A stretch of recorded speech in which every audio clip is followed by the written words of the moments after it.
inspireWord, the kickoff for Holy Week. We've got a really special guest with us tonight. I do want to thank Solidarity Health Share for being such a great support to this. They're actually sponsoring tonight's exclusive interview conversation with our guest, Bas Rutten. I want to encourage everybody to make comments and ask us questions. And again, thank you for joining all of us as I'm hunkered down in my own place here due to the coronavirus. So without further ado, let's bring Bas in. He'll be in here in a minute. Ladies and gentlemen, Bas Rutten. Bas. Boom. Who's here? Yeah, now I'm in the middle. Good. Let me do this. That's better. There we go. There we go. Hey, I'm a rookie at this stuff, so it's people are getting used to it, hanging in there with me. But Bas, thanks for joining us tonight on inspireWord. It's so good to see your face. How you been? Yeah. I've been doing great, sitting home, but I'm doing these live stream workouts from my gym every morning at 10 o'clock a.m. Pacific time, so people at home can actually work out with us. And it's cool because suddenly Fight.tv heard about it and they start streaming it now to their 2.5 million followers. And I got messages from around the world, Portugal, you name it. Everybody's apparently doing the workout, so it's kind of cool. That's awesome. Well, Bas, we'll jump into it. You're obviously our kickoff to Holy Week, which is great.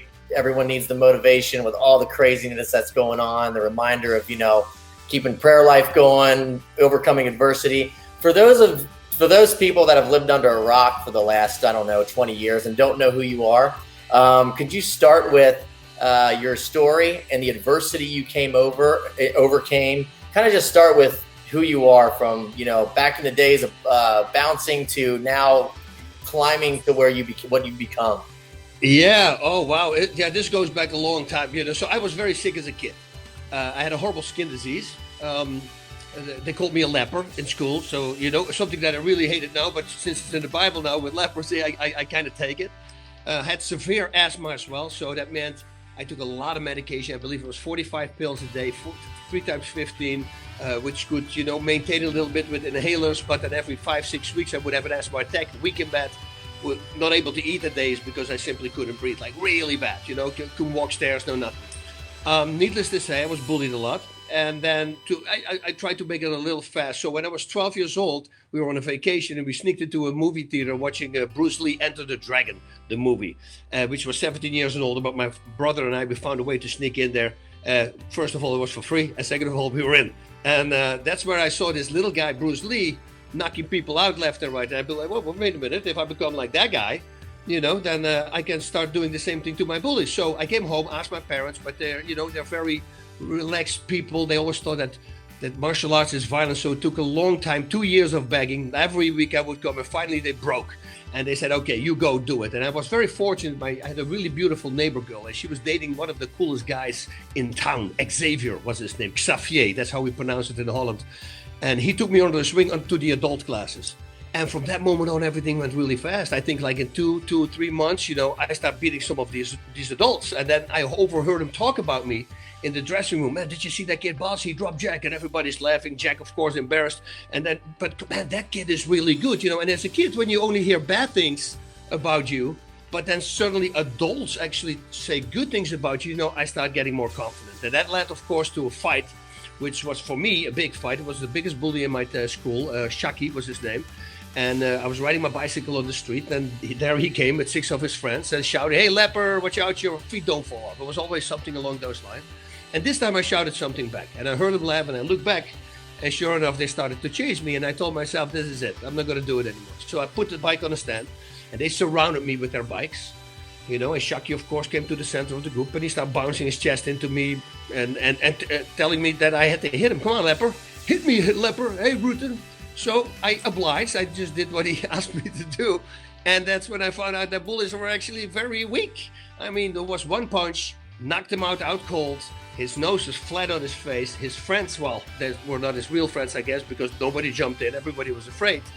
And the problem was, though, he had broke his nose. So he had to go to the hospital or doctor to set the nose. And that meant that the police was called, of course, because normally in Holland fights like that, the police doesn't get called. And they showed up on my mom and dad's doorstep. So, of course, they took me off immediately. Now, I do have to say, I never told my parents that I was bullied because my mom already had so much trouble with me. I was this hyperactive kid.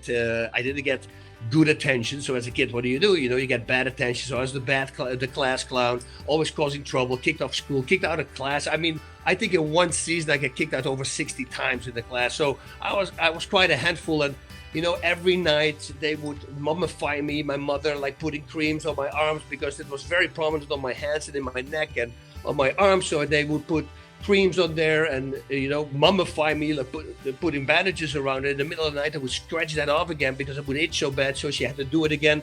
And that went on for years, and not like 200 days a year, so not every day, but many times. So she already had enough trouble with me, so I never told him I was bullied. I believe though if I would have told him I was bullied, my dad would have never taken me up. So, yeah. But that was it. That set everything in motion, And then I was 20. I moved out of the house and I started Thai boxing or Taekwondo first. And then I started Thai boxing, kept doing Taekwondo and some sort of karate, which was called Shintai karate.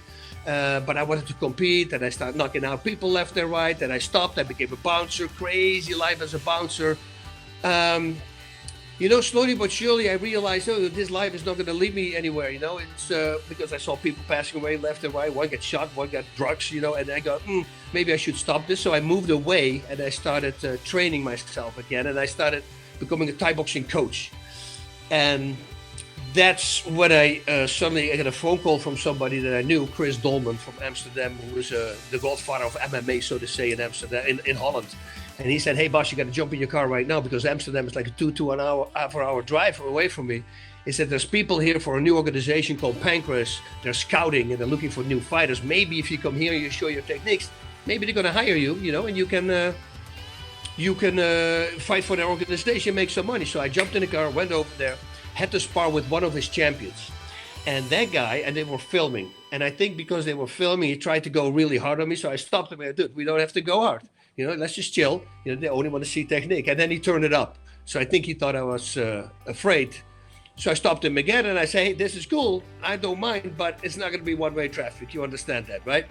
So within, 20 seconds, I knocked him out with a high kick. Looked very, very cool.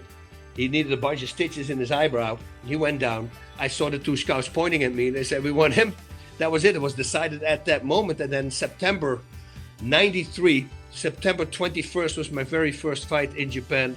And that's when all the craziness started. I mean, think about this. I've never been on a plane. Yeah. In Holland, going to Paris, that's a 4-hour car drive from my hometown. So, I mean, everything is done by car. So 13 hours on a plane, arriving there. And the first thing that I noticed was really weird. There was no weigh-ins. And I go, well, yeah, that's weird because the day before the fight, normally there's a weigh-in. But I go, I'm finding a Japanese guy. They're known to be honest, right? So I think it will be okay. So I arrived the next day at the event, and this tall Japanese guy walks to me, and he shakes my hand. I say, "Oh, are you the promoter?" He says, "No, I'm your opponent tonight." And I go, "You're my opponent." I said, "What do you weigh?" He says, 235. I go, 235? And I go, "What are you?" I go, 203. And he goes, I said, "Is that?" And then the promoter walked up. So I asked the promoter, I said, "Hey, listen, he's like 32 pounds heavier than I am. Is that okay?" He says, "No, Mr. Rutten, we don't have any weight classes. Everybody fights everybody." I go, "Yeah, wow, I love it." I forced a smile, of course, because I wasn't smiling on the inside. And then just before he walked away, I asked him one more question. I said, "How many rounds are we fighting?" So I thought 5 rounds or 3 minutes. And he goes, 1 round. And I go, "I'm all happy." And I said, "How many minutes?" And he goes, 30. And I go, "Yeah, I love it. 30 minutes. I'm in great shape, But I'm looking at my manager and go, "Dude, what the heck did you get me into here?" But everything went well. I knocked him out 43 seconds. And it was the most craziest experience I ever had. People in Holland, when you get knocked out by a foreigner, well, that foreigner better get some protection to see if you can go back to the dressing room. Yeah. And there in Japan, they were embracing me, people making pictures with me. And there was a couple there with a baby, and don't ask me who would bring a baby to a fight, but they brought a baby and they put the baby in my hand. I felt like I was the president. If I could make a picture with the baby. I remember flexing for the people, it was craziness. The next day, people start bowing to me on the street, like 1 out of 10 people. And then I realized, oh, wait a minute, I was on the cover of the newspaper. I was hanging in the air in the splits, and my opponent was knocked out on the ground below me because apparently I got so excited after the 43 seconds, I jumped up to all corners of the ring to the audience in the splits. which became now my trademark. Now it was the Rutten jump, but now I had to do it every single time after I would win the fight. So, and that was it. Suddenly everything started going strong. I started getting stronger. I had to work on my ground game. I didn't understand it yet, and then finally after my third loss by way of submission, which is the ground game like judo, jiu-jitsu, sambo, all that kind of stuff, I realized, okay, I got to make a change here. It's either I'm going to learn that game or I'm never going to be successful. I might get lucky one time winning a title, but then the next guy is going to submit me and that's over. So I found one training partner, started training 2-3 times a day. Somehow I fell in love with it. I became obsessed with it. I never lost a fight anymore. I actually, after my last submission loss, I won my next 8 fights by submission. One with submission domination, but 7 submission victories. And so that changed my entire career. Like I said, I never lost anymore. So then I had UFC champions fighting in Japan, and I would beat those guys. So needless to say, the UFC matchmaker, John Peretti at the time, came over and watched me fight. And after my fight, he said, hey, listen, the UFC is very interested in you. Want to fight for the UFC? So I did that, fought a few more fights in Japan for my contract to wrap it up. And then I became the UFC heavyweight champion. I'm very proud, the first European fighter who became a UFC champion. So, and that's when it started. I had to retire due to injuries. Then I started doing movies, TV shows, commercials, video games. Everything's just started escalating, and bada bing, bada boom. Now I'm here talking with you. Yeah, that's about a 5-minute talk. You packed a whole lifetime in only 10 minutes. So thanks for doing that. And then, of course, that launched you in a movie career, which you're doing now. Among many other things, you've got your own gym. You're helping people physically. I do want to talk about the movies at one point, but let's jump into some spiritual stuff real quick, which inspireWord is about. Because we take guys from all walks of life, guys like you that have reached top levels of their industry. First, let's start with Lent. Right? What is there any tips you could give to folks that or anything that you've been doing differently from, let's say, a workout perspective spiritually that has helped you through Lent and things you've been able to meditate or that would motivate you during the day? I already spend a lot of time on it. I wake up in an hour and 15 minutes. It's already spent on my time with God. And I stretch in between. I do all my prayers and meditation. I do all that. So, of course, I read more Lent passages that they sent me.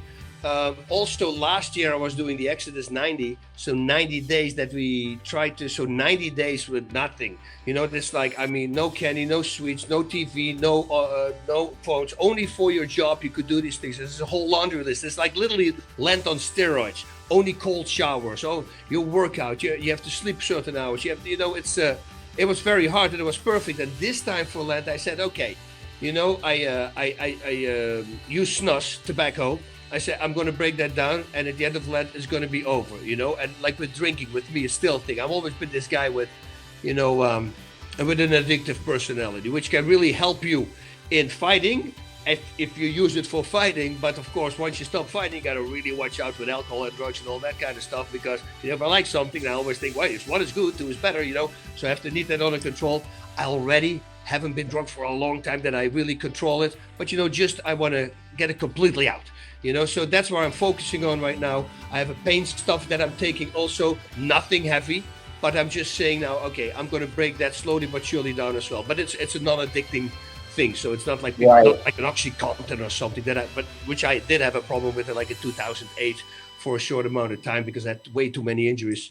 And that's pretty much it. This time I told myself I'm going to go take everything very slowly. The thing with people is they want to cut out everything immediately. And I think that sometimes that could be too much. For instance, if you say, like, I don't take salt with my vegetables, and then people go like, oh, it doesn't taste. I say, no, but I start with taking 80% of the salt that I regularly use. And I go to 70%, 60%. And if you do it like that, slowly but surely, trust me, I actually believe it tastes better now, the vegetables. Now, if I eat a piece of steak or fish or whatever I'm taking, of course, I'm putting herbs on there, but way less than I did before. I think salt is a real killer. Yeah. If you look at high blood pressure, that's literally salt, in 99.9% of the cases.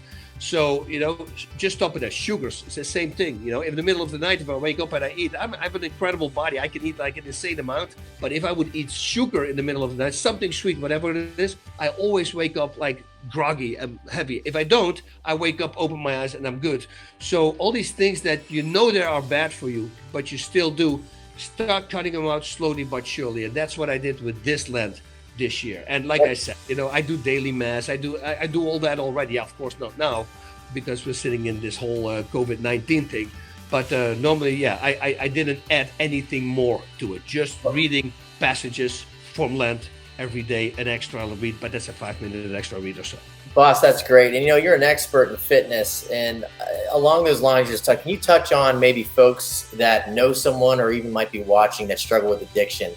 I've been reading a lot of stuff right now that people are home. Let's just call it, in case kids are watching, the bad websites are just maximizing on people right now, right? Because everyone's home and they're just confined to their own thoughts and their own technology.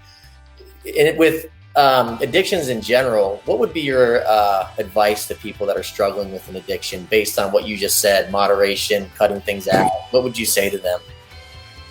With that, with addiction, it's not something that you can do how I attack Lent, like do a little less. That's not going to work with addiction. With addiction, if it's pain pills or whatever it is, or any drug, what it is, you're going to have to stop cold turkey. That is a thing you have to do. There are some things, for instance, if you do like heroin or OxyContin, which is pharmaceutical heroin, there's stuff like methadone or Suboxone that you can get from the doctor that will help you, but you have to temper off of that in about 10 days. Now that stuff, Suboxone, which is also horrible for you, and I never did any homework about because I had an OxyContin addiction, I took for 3 years because it will still help with the pain. But boy, and everybody who's listening who has an addiction problem and who's using OxyContin right now, I'm telling you, once you stop that crap, it's going to be harder to stop than actually the OxyContin, especially if you're on it for 3.5 years, because now it's going to be in your bones. The side effects were just insane. Double vision, sweating. I woke up with a heart rate of 86, like in bed, 86. Blood pressure up, peeing I can't. I mean, there was a list that was just insane. And once I told myself, my testosterone level was? It was 5. Like the doctor's never seen anything like it. Not 500 or 50, 5. He had to literally give it to another doctor. The guy goes, how do you get out of bed? He says, people who go below 100. A guy who goes below 100 cannot come out of his bed anymore. I said, well, it's very hard. But I just drink coffee. I force myself to get out. And once I'm up and going, I can do it again. But I'm telling you, once you are dependent onto something, you're a slave to whatever that is, right? Whatever overcomes a man, to that he is enslaved. That's what the Bible says. So that means you're a slave to that. You do whatever that product says. When I read that, like in the Bible, I go, I don't like to be a slave. I'm going to cut this crap out. And once you do that, your life will become so much of a different life. Because you can only go down. You will find not one success story with a person who kept doing drugs his entire life, or alcohol, whatever addiction it is, can be porn, can be anything, anger, but there's not one success story. It always goes wrong. So why not stop now?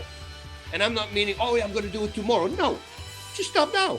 You just have to make the step, but then you're going to need to be tough, because if you've been on that crap for like a long time, your body is just used to that. But know that the more every day when you kick its butt, it becomes easier and easier and easier and easier. It will never go away. But once you attack it and you go full force and you have the last win, well, there's not going to be a need for a rubber match, so to say. You kick it ass, kick its butt, and then you say, now I'm going to stop. So in the end, if you won, you beat it. You won 1 out of 2, and since you was the last winner, I say you are the winner, and then just don't get it back. But it's hard, and especially now with COVID-19, everybody's inside. They're bored out of their minds. What's going to happen? Suddenly a drink. I'm bored. Maybe a drink. Boom, they're into it again. So for these people who are addicted, this time is a very hard time. If you don't have friends and family around you, even harder to kick it. If you don't have anything in your life to look forward to, you're going to have to start making plans, because for people like that, it's very hard, because there is no rainbow at the end of the storm. They don't have anything. But if you have a family and you love your family or your family members at home, you don't even need to be married. Just to be a good person, a family person, and a good person for a decent person. Just be a decent person. That's what I tell people all the time. Yeah. You're going to have to stop. It will always control you. It will only go worse. If you don't stop, that's it. It might be the end of your life. Awesome, Bas. Great words. I'm going to go take over to left field real quick. Check out your screen here. Let's see how good I've gotten at this. Oh, yeah. Question from Paul McGee. Bas, have you considered becoming a deacon? I did.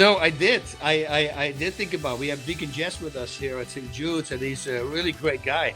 And I always thought about it, but I'm so busy with all these kind of things. Like, if I would have a job that I say, okay, this is the thing where I can focus on, and because of that, I know the time that I'm free, I might want to do something like that. Yeah, inspire a lot of people, because the whole picture out there from Catholics, it's well, this right away pedophile priests, and they go, dude, those are people. This is not what Jesus preached. We want love, and they apparently cannot see through that. And I go, okay, wait. So then, if everybody's a pedophile, well, then you're a pedophile too. I mean, and then they go, what do you mean? Oh, well, you're probably also a murderer, or you're probably also a criminal, or whatever you have. Because in your family, if you think about it, if you have 100 people, 2.7 are actually sexually abusing people. Then the higher number is sexual, like raping and all that. That's even a higher number. And then murders, and you get all that stuff too. So, don't look at that. These are bad people that didn't belong there. They need to get kicked out. I wish that the church would have handled it different, though. Like, just throw them in a normal population in prison. That's what I say. They will learn, because once they don't get protected, so to say, nothing bad happens. Oh, they will stop. Trust me, So people sometimes are blinded, and they see something and they hear something. And listen, I was exactly the same person. That was the first thing I would say, before I got back to the faith. It was me. The pedophiles. First thing I said, but once you realize that it's really not like that, and that Jesus was, they were confusing the man with the message, right? And Jesus brought a message, all power. And if you look at the apostles, there was already one bad one in between. It's just to show you that they are everywhere. And what happens in the church, actually, Paul, the apostle, warned for that. They're going to infiltrate the church, and then from the church, from the inside, they're going to break it. If you saw that big bishop that got caught, they had pictures with upside down crosses, crucifixes. Those are Satanists who infiltrated in the church as a priest, and then they come in there. So, just listen to the two sides of the story. Don't start shouting because you hear a thing. This is something also what's going on in the world right now. I'm interviewing you. If I tell, hey, Joe, how much it's 8 plus 8? You say, oh, it's 15. I go, Joe, you're wrong. Totally fine. If you would have been a black person, now I'm a racist suddenly. I go, why? I'm telling he's saying 15. That is wrong. Can I not say he's wrong because he's black?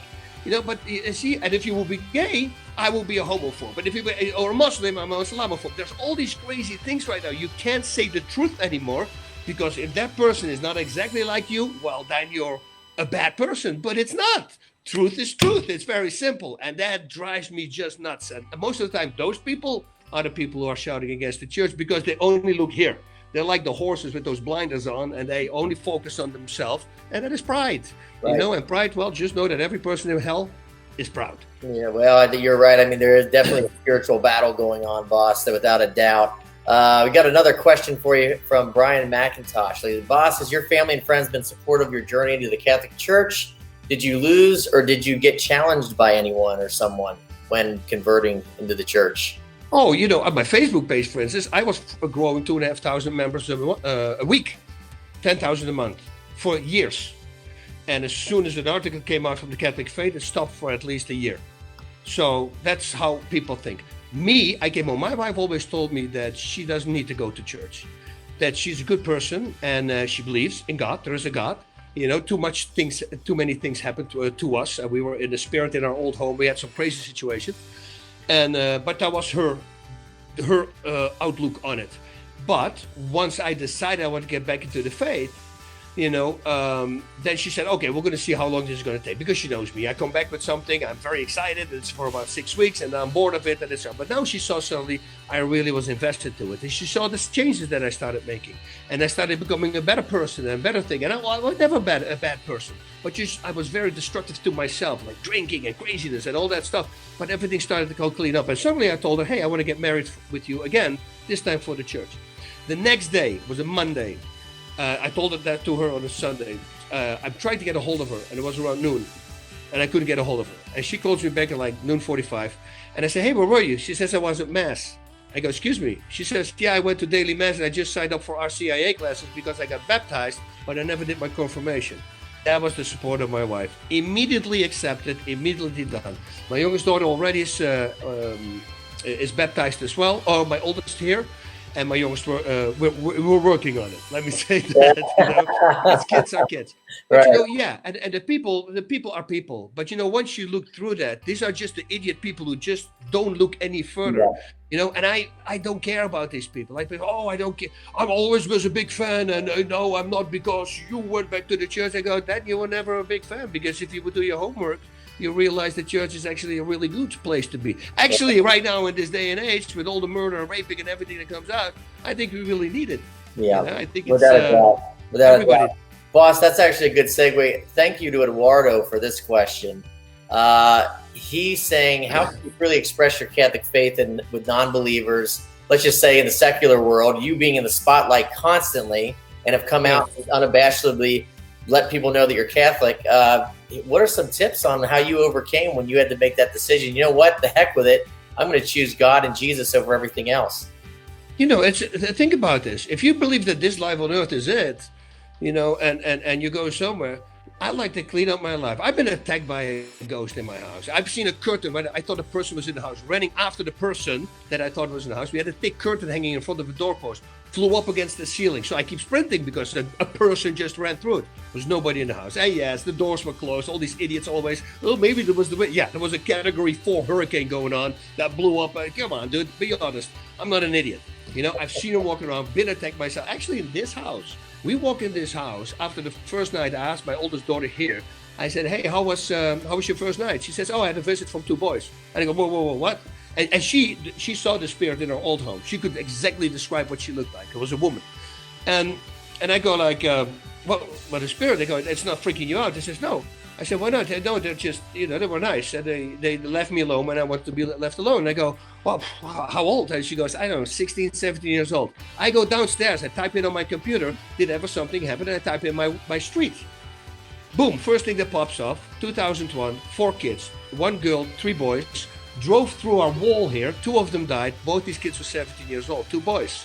Wow. And I'm looking outside and I see the hole in the wall where they repaired the hole. So people who go like, "How can you believe in that stuff?" You haven't been in my shoes. I've been physically attacked by one. I exorcised. I did an exorcism myself, which the exorcist told me, "No, you should never do that." But somehow it worked with me that I got the thing out of my freaking house because I just started challenging it. I go, "Dude, you do this while I'm asleep. Let's do this now. Bring it down to my level." Right? I mean, if you spirit, I can't hit you, look, but do something, now. Not that sucker punching thing that you're doing the whole time. And, it was scary. I see the curtain flying up. I see her walking through my house. My kids see her face, everything.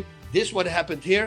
There's more stories. There's so much more that I can say. But, if they don't believe, they don't believe, And if you put God before of people before God, I go like, I don't think that's a smart thing to do.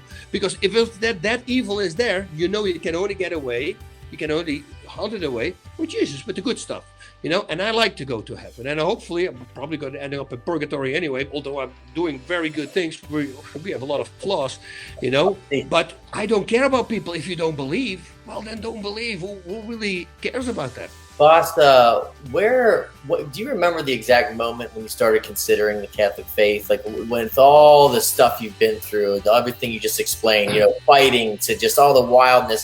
Do you remember the exact moment where you're like, I need something more, or the Catholic faith is the one true faith that I need to get into? All the things that I experienced, all these ghost attacks also. That in 2013 or 13, a guy came to do a talk, Leo Severino, and they asked me if you want to sit in on this talk. I said, "What is it about?" "It's the faith, how the world started." And I go, well, Jason, why don't you sit in? You can smoke a cigar. We're sitting outside. They were sitting at the pool at the cabana. It's like 35, 45 minutes. That's it. Smoke a cigar, drink a Coke. Listen to what he has to say. Now,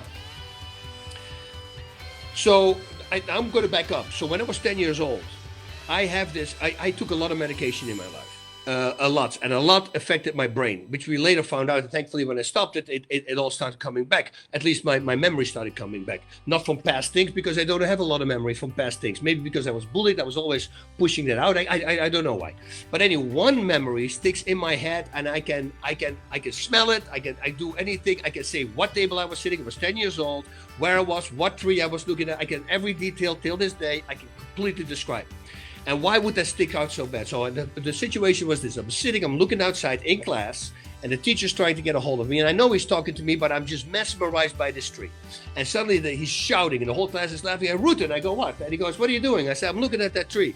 He says, how did the tree, he says, what about that tree? I said, how did it get there? And he goes, well, they planted it there, stupid. And I go, yeah, I understand that. But, you know, the tree before that, and the tree before that, and the tree before that. And if I keep going back, where do trees come from? Right? This is really weird. Now, why would that be the most vivid imagination that I had from my childhood?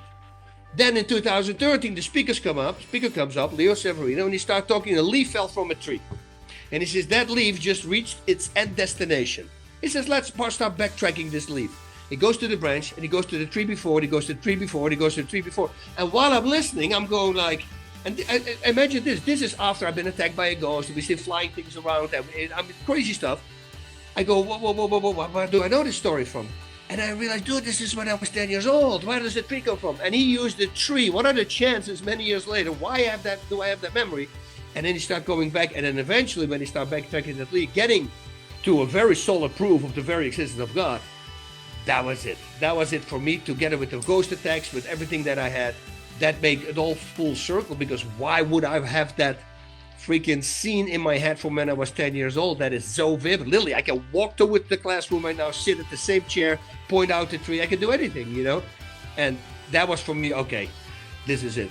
Listen, there's so much more happened. Maybe we'll get a full hour one time or something. We'd love that. More stuff. Yeah, it's not like, because trust me, like I said, I was an unbeliever too. I was like, whatever, no. So it's not like I was, this guy was always on the path. I was the worst guy. I was steering off the path as far as I could, you know. So for me to come back, there needed to be something really concrete happening, and that's what happened. All that stuff together just really freaked me out, and I realized, okay, I got to clean up my life now. Yeah, well, it's a beautiful story, and it's your story. You know, a lot of people have similar stories to it, not the exact same, but everybody has that lightning bolt moment where it's gradual or it happens at once. We're down to the bottom of the hour here. We got some other questions pouring in, but you know what? I think it'd be fun to tap into the trainer side of you, the fighter side of you, and give us all some advice. Maybe even pretend we're in the gym with you about getting better at Lent. It's Holy Week. You're kicking this off for everyone. Maybe give us some motivation, some words of motivation of quit griping and maybe do some more sacrifices. And when enough is enough, do even more, you know, for our Lord this week. 1 week out of the year, it's the least we can do. What would you say as a trainer to the rest of us? As a trainer, you know, everything is hard, but everything that's hard in the beginning becomes easier the more you do it. Like Father Ripperger, he's an exorcist, and dude, you got to hear his stories. I mean, this is freaky. He said he compares it like ice skating, right? First time you're on the ice, well, you're gonna drop a whole time, boom, boom, boom, and falling down, you know. But slowly you start getting hang of it, and then it becomes fluid, and now you can ice skate. And that's the same thing with everything else in life. But you have to work for it. You know, nothing comes easy in life, and everything that comes easy in life, that's the problem right now. That's what everybody wants. That's the minimalism, you know, want the most for the least amount of effort, or hedonism, or only seeking for pleasures, you know. But what we do as a crowd, we confuse pleasure with happiness. You know, we think that pleasure, getting the newest iPhone, the newest this, yeah, that's fun for like a week or a month, and now you're looking for the next thing. No, happiness is living different and changing your life and doing things that attract you. All the things that we hear, the earthly possessions, so to say. We're all addicted to so many things. Like I said, I have a chew, and I like to drink this, or maybe I like to drink more Coke. And whatever it is for you, you have to start cutting it down slowly but surely. And that's the only way you can break it. So if you just take baby steps, and that's what I'm saying, not with drugs and alcohol. You cannot drink 2 beers. That's not going to work. You're going to have to quit it. That's what you have to do. And then you're going to have to fight it every single day. Every single day, day by day. Not say, I'm not going to drink for a month. No. Today, I'm not going to drink. Or today, I'm not going to do drugs for the whole day. And the next day, you make that same decision. I trained Navy SEALs. I trained the elite special forces. And when they go to Hell Week, this is the hardest thing there is. I mean, there's from the 140 people, probably 25 stay. That's how hard it is. And those are already Marines and already tough guys. They still can't do it because Hell Week, that's where everybody breaks up. So I asked him, I said, what do? You're going to say, okay, I'll make it to the next day. He says, no, you say, I'll make it to the next meal. I'm not going to quit till I eat my next meal. And that's how they do it. And I got goosebumps now from that. You have to literally be stronger than that. Every time when you cave in, well, the devil won, he's just feeding you things. Hey, this is maybe kind of good. Just see it like that. It's a fight. You want to win the fight. Stop doing those things. And it's hard. But the more you say no, after a week, it becomes easier. After a month, easier. I have a cousin of mine who has been on heroin and drinking and ballooned up. He just lost again 110 pounds. He's now clean for a year and a half. First time in his life.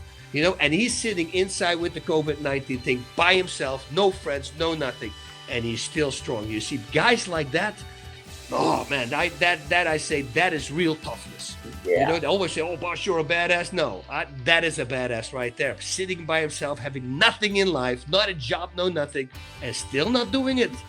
And that's what I want to tell people. Just beat it every day, and then slowly but surely it gets afraid of you. And it starts moving away from you, and now you come in control. And if you're an addict, never think you're in control or that you kicked its butt. It will always be there. It will always look for something. If you suddenly have a tragedy in your life, that's the moment when you go like, if I drink now or use drugs, maybe I can deal with it easier. Just think this. Once you do that, that problem will not go away. So the next day when you wake up with a hangover or whatever it is, you're going to feel, first of all, bad about that. And that problem that you were drinking away, it will still be there. And now it's harder to deal with because you have a hangover, you start doing drugs again. So just kick its butt and keep kicking its butt. And then eventually you're going to reign victorious. All right, Bas, that couldn't have said better. Listen, I got one more perfect segue into what you were just talking about from Ryan.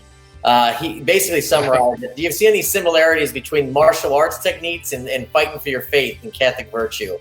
Well, yeah, it is indeed. It's fighting, and you have to do it. It's like, for instance, people that go to church and they say, "Oh, I'm a Catholic because I'm going to go every week I'm in church." Oh, really? That makes you a Catholic? Are you actually practicing what Jesus told us to do, like helping people and doing things? Be a good person, because otherwise it will be very easy, right? That would mean, with what you're saying right now, that you can just walk in my gym for a day or once a day in a week, and now you're a professional fighter. No, it doesn't work like that. You're going to have to take classes in order to understand the fighting game, and that's the same in the faith. Once you start learning and reading about it, listen, I never read books. I read a book here and there. I'm not a book reader, but once I start reading about the meanings, the simplicity, the way it's written, and you can create it, you can translate it, so many things. We all do this. Like the first verse that I had was, what is it? Luke 7, I think, 1-5. It's like when they talk about, you try to take away the speck in your brother's eye, but you don't realize that you have a beam in your own eye. You hypocrite, first take the beam out of your own eye and then start working on the speck in your brother's eye. Now, what that means is this. We tell people while we are drinking ourselves, like, "Oh, you shouldn't drink, you shouldn't do that." Most of the time, these are just mirroring things. You're doing all the things that you're saying, tell those people not to do. So quit that. Don't tell other people what you do. Work on yourself first, whatever problem it is. It can be any problem, but fix that problem first before you start helping other people. It's like me being a trainer and never fought a day in my life. I know there's trainers like that. They're good trainers, and I understand that. But if a fighter comes back and he's completely crushed and he goes, "Oh, I don't know if I can do it," I say, "Dude, you can. You can. I've been in the same position. You can do this."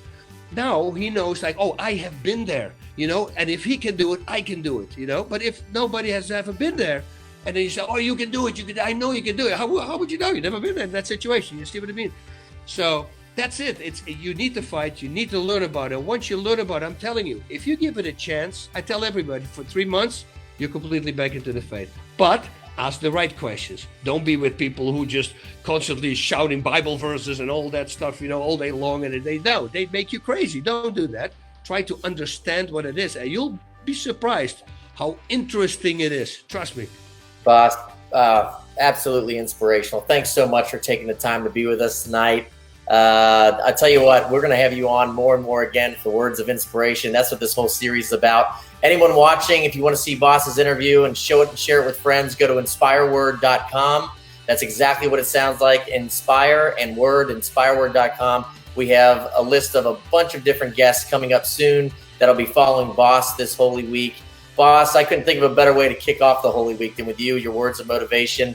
Thank you so much, my friend. It's great to see you, and God bless you for hearing the call to make your faith more of a priority in your life. And thanks again for being here. You're very welcome. I see here, Eduardo, he says, Leo Severino's book, he read it, Going Deeper. That's the name. That was the talk that he gave to me when I heard, so if you're a non-believer, get that book, Going Deeper from Leo Severino, and read that. It's not a thick book. You just go through it and you're going to go, okay, I got it. Because to me, it just did everything. That's awesome. Yeah, we at CatholicSpeakers.com, they can actually contact us to bring you in to speak, as well as Leo Severino. And I want to thank Eduardo, who's been watching. He's given us some great content there for helping us out with that book, and we can mention it. So thanks to everyone for tuning in. Boss, any final words? Any final words? Just treat everybody with respect. That's the only thing I'm saying. If you see it, like I was in Holland one time, and I hold the door open for a lady, and apparently she was a feminist, and she was offended that I hold the door open. I said, why? I say, you're nothing special. And she goes, oh, no, she was completely offended. No, that's not what I mean. I say, I hold the door open for everybody, for men, for kids, for older women. It doesn't matter if you're a woman or, what? You think I should get angry if like this big bodybuilder in front of me opens the door for me? Well, what? You think I can't do it myself? Guys, just relax. Have a great time. Help some people out. Something, an old person you see that needs help, just give it some help. Stop your car if you see something that needs to be done. People, they're so on their own nowadays. It's all because of these crazy things. Everything is me on the phone. Cut it out. Helping people, best way to get into heaven, I hear. Charity. There you go. Boss, you're a great American. Keep fighting the good fight, my friend. Oh, yeah. Godspeed. Thank you. Oh,